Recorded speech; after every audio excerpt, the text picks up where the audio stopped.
Para que serve a nossa sociedade? Numa edição muito bem pensada da Sociedade Brasileira de Mastologia Regional São Paulo, de construir um documentário das diretorias que sustentam esta nossa tão querida Sociedade Paulista.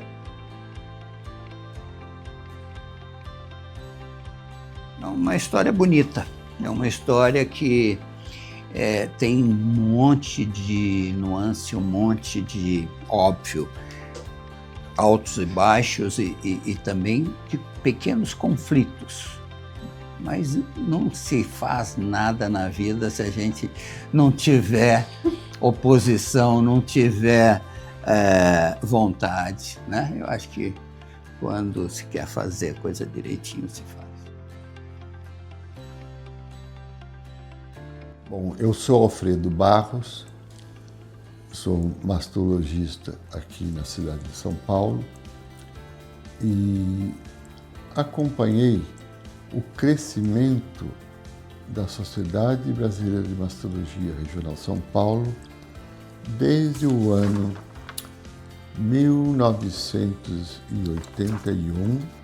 E naquela época a mastologia não existia especificamente como uma especialidade, ela estava inserida dentro da oncologia ginecológica.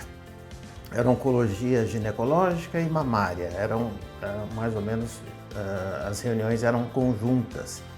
E nesse período as sociedades começaram a se agregar, colegas novos que chegavam, como o professor Cláudio Kemp, nosso contemporâneo. Regional de São Paulo, ela pegou como bandeira e começou a capacitar todos os mastologistas, através de vários cursos em várias unidades hospitalares de prestígio. Foi uma luta muito grande, né?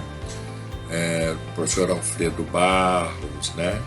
O professor Fausto Baracá. O Montoro levou uma chapa que ele era o presidente, sendo reeleito, e o Baracá podia indicar todos os outros cargos, vice-presidente, secretário, tesoureiro, e o Montoro lá. O Fausto começou a fazer reuniões no Instituto Arnaldo Vieira de Carvalho, sabe? Durante o mandato do Montoro. Então ele fazia reuniões para discutir mama lá e todos concordaram. Então aí passou a ter uma reunião mensal só de mastologia lá no Hospital Oswaldo Cruz. Com o coordenador, 2 ou 3 falando, ficou bonitinho. E nesse termo do Baracá foi que começou a ser impresso alguma coisa simples, feia, mas era o boletim da Regional de São Paulo. Então, criado na gestão do Baracá. Em 81 foi a primeira. A gente não é que não fazia reunião. Eu, por exemplo, o meu primeiro curso de mastologia foi em 1980 em Sorocaba já. A gente fazia cursos aqui também, mas ainda não tinha aquela sociedade, sabe? O nome de sociedade. Mas em 81 a gente resolveu, a gente se reunia sempre em São Paulo e resolveu fazer a nossa regional. O Fausto era representativo, ele trabalhava lá do servidor público da Santa Casa, sabe? Então ele tinha uma experiência muito maior, né? Foi aí que o Dr. Cláudio Kemp também desenvolveu na parte de diagnóstico conosco, que criamos a disciplina de mastologia. Nós temos uma foto que ilustra isso, a criação da primeira disciplina de mastologia do Brasil. Durante a gestão dele, do Luiz Sampaio, que eu participei aqui de 80, eu fui presidente da Sociedade Paulista de Cancerologia também, que era mais ligada ao Hospital do Câncer. Foi nessa época que eu organizei um grupo de 40 e tantos médicos aqui do Brasil todo para ir para Milão, porque eu já conhecia o pessoal lá, e nós passamos 15 dias lá no Instituto Nacional de Milão. Então essas datas foram as datas de muita discussão cirúrgica, quimioterápica, radioterápica, tudo, né? Dessa diretoria nossa, o maior avanço foi mesmo na área de na área cirúrgica. E nesse período a gente fazia o título de especialista, a especialidade. Em 86 foi em Gramado. Começou a exercer, exigir como prova.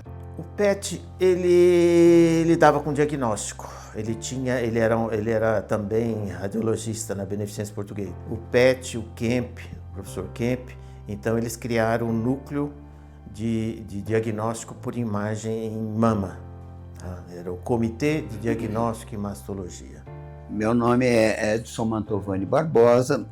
Eu fui presidente da Sociedade Brasileira de Mastologia Regional de São Paulo no período de 1992, 93, 94. Na minha época como presidente, a sociedade estava num momento de implantação. Então, a gente fez várias incursões de aulas no interior de São Paulo, obviamente nas principais faculdades existentes naquela época do interior de São Paulo. Outra preocupação foi estabelecer, manter as reuniões mensais, a realização de eventos, e os eventos, obviamente, eram regionais, e a formação profissional. Mas, olha, naquela época foi muito duro. Mas vencemos. Na gestão do professor Gustavo, que sempre também atuou na Unicamp, ele era realmente a luta para reduzir o número de casos avançados e participar das pesquisas focadas para essa linha. E aí, a partir de ter um espaço, falou, qual que é a finalidade do mastologista? Então, o que eu acho que aconteceu em todos esses anos? Nós passamos a conhecer melhor a doença. Nós passamos a nos dedicar não mais à experiência passada de Magister Dixit para a experiência conseguida através dos traios. Eu acho que envelhecer tem uma porção de coisas ruins, mas tem duas que eu acho importantes, fundamentais. A primeira delas, eu não ter morrido antes, evidentemente. A segunda, eu ter visto acontecer, e eu vi acontecer. E eu testemunhei nos últimos 52 anos o que foi a evolução da medicina e, evidentemente, da nossa especialidade. Durante todo esse trajeto da Sociedade Paulista de Mastologia, houve vários desafios que foram vencidos por pessoas sonhadoras. Ele era um entusiasta do diagnóstico, então foi num momento em que a punção aspirativa, a punção biópsia mamária, ela estava crescendo e veio a possibilidade de biópsia de fragmento. Então aquela paciente que tinha uma lesão suspeita, ela passava por uma cirurgia para ter um diagnóstico. Ele criou o One Step, que a paciente do SUS, ela chegava numa consulta com uma queixa, naquele momento ela realizava a mamografia, complementava com ultrassom e realizava a biópsia no mesmo dia. Foi um grande salto da mastologia no ganho, tanto em ganho de mercado quanto benefícios para as pacientes. E nós, a partir de então, pudemos também discutir com o professor Laurival De Luca, do Botucatu, que também participou ativamente, e ele discutia com profundidade esses aspectos hormonais do câncer de mama.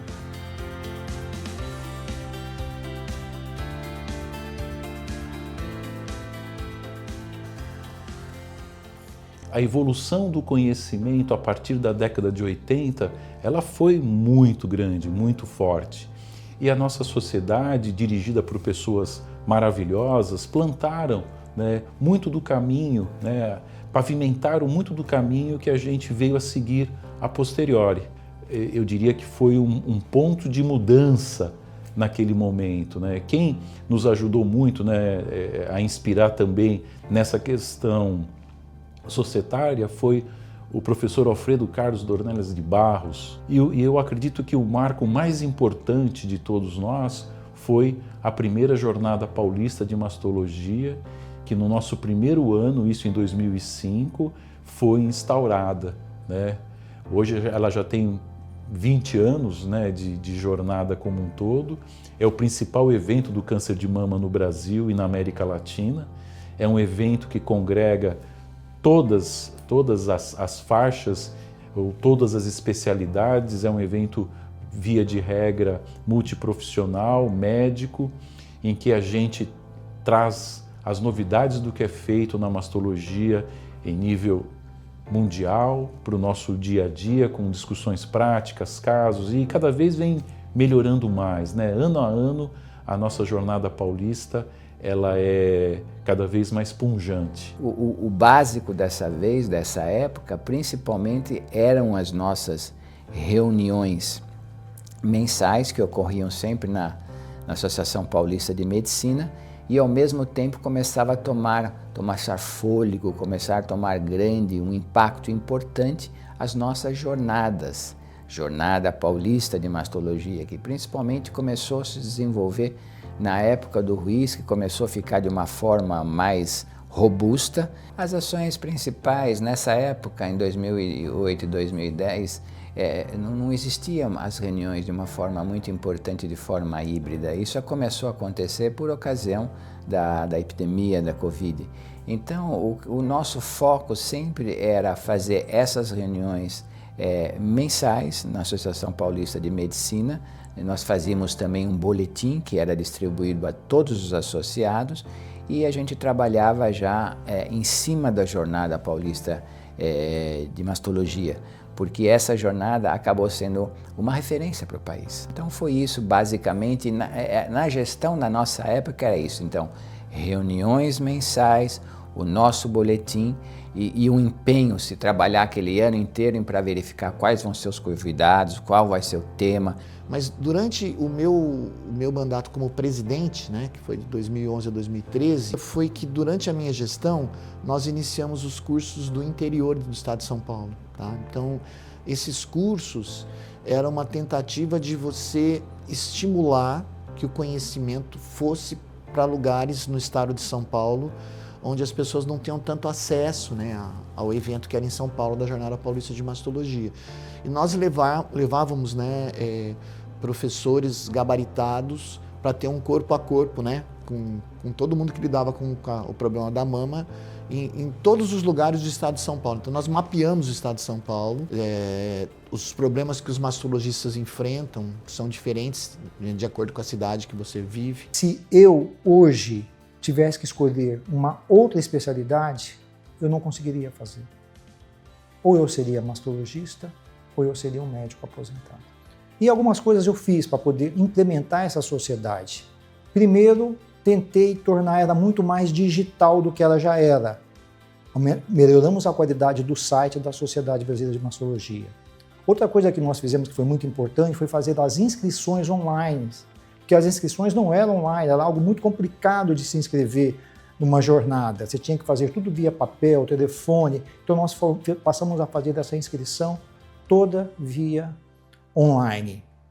E nós tivemos a 10ª Jornada Paulista de Mastologia. E nós criamos o quê? 10ª jornada, 10 speakers internacionais. Trouxemos 10 speakers internacionais para celebrar 10 anos de Jornada Paulista de Mastologia. E durante a minha gestão, nós resolvemos mudar a data da Jornada Paulista de Mastologia. E me deu um insight. Vamos trazer para o começo de outubro. Vamos celebrar o Outubro Rosa. Então vai ser o evento que vai abrir o Outubro Rosa no Brasil. E esse passou desde aquela época a ser o slogan da Jornada Paulista de Mastologia, que é o evento abrindo o Outubro Rosa.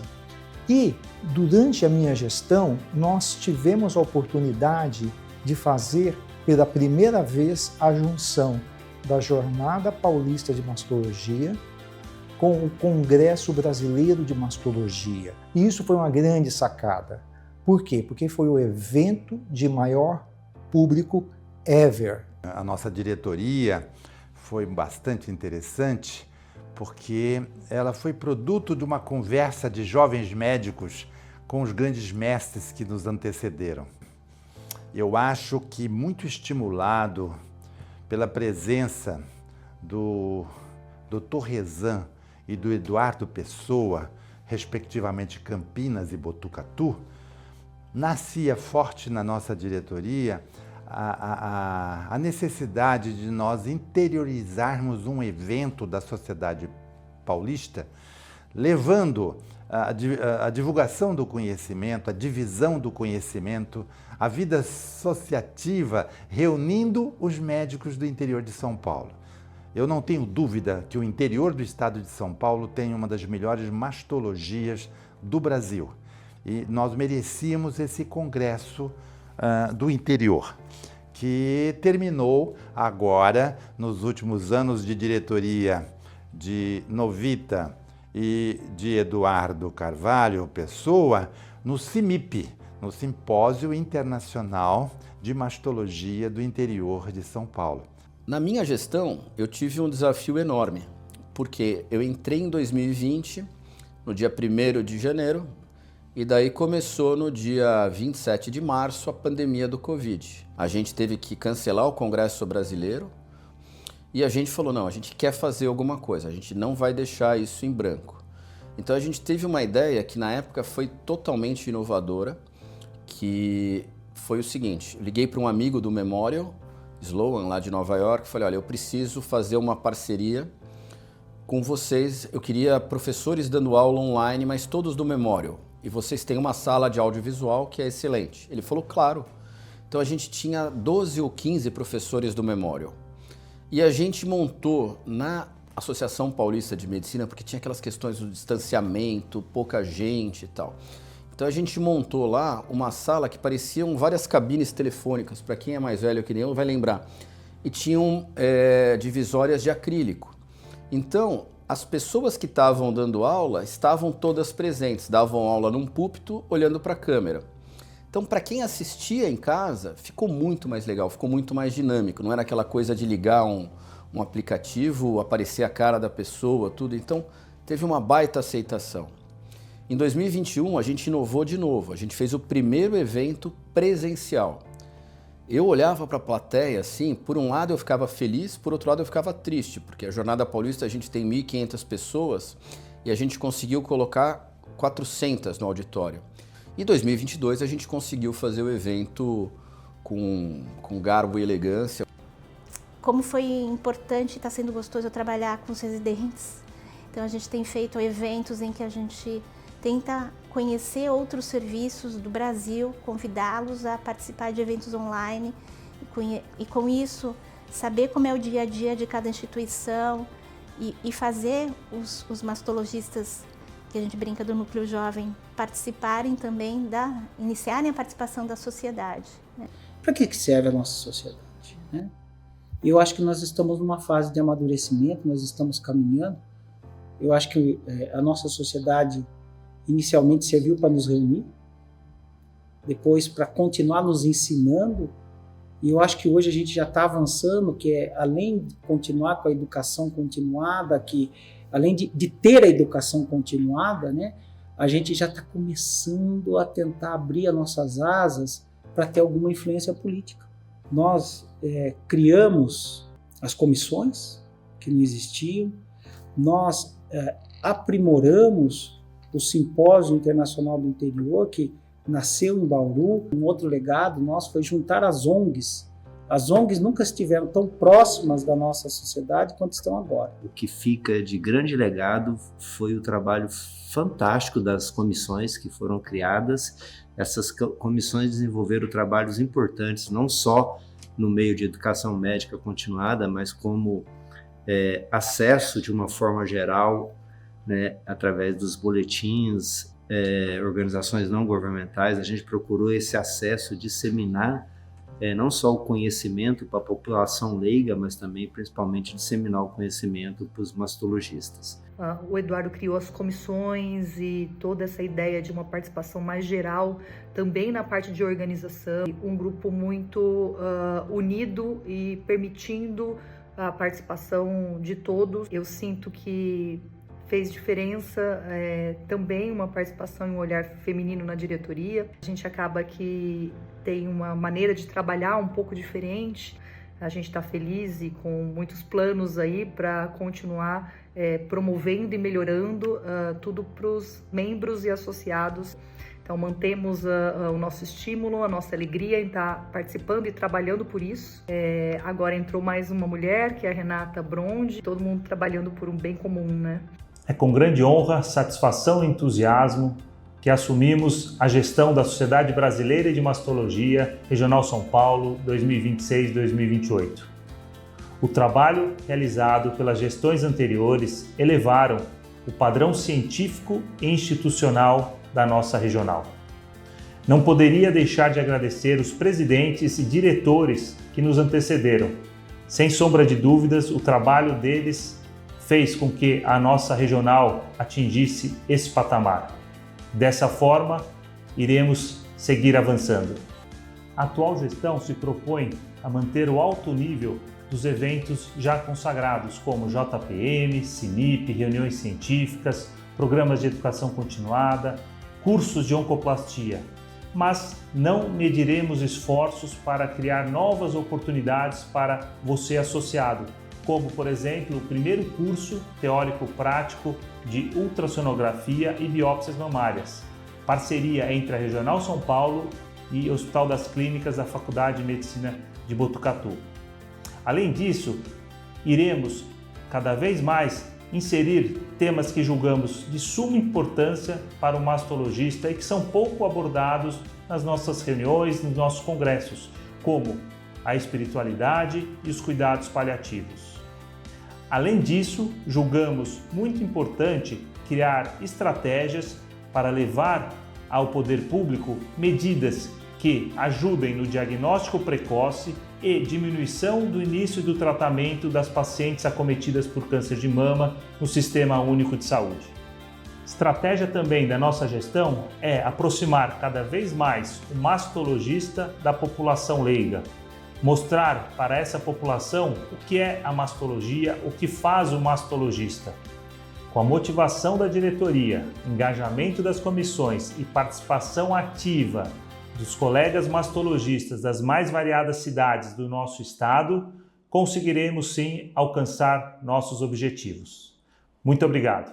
A medicina se estuda todo dia. É uma ciência de verdades transitórias. O que você aprende hoje, daqui a alguns anos, está totalmente ultrapassado. Todo dia nós temos que aprender, todo dia nós temos que estudar. Hoje, a paciente que tem um tumor de mama tem uma expectativa de vida. Isso graças a vocês, mastologistas. Obrigado.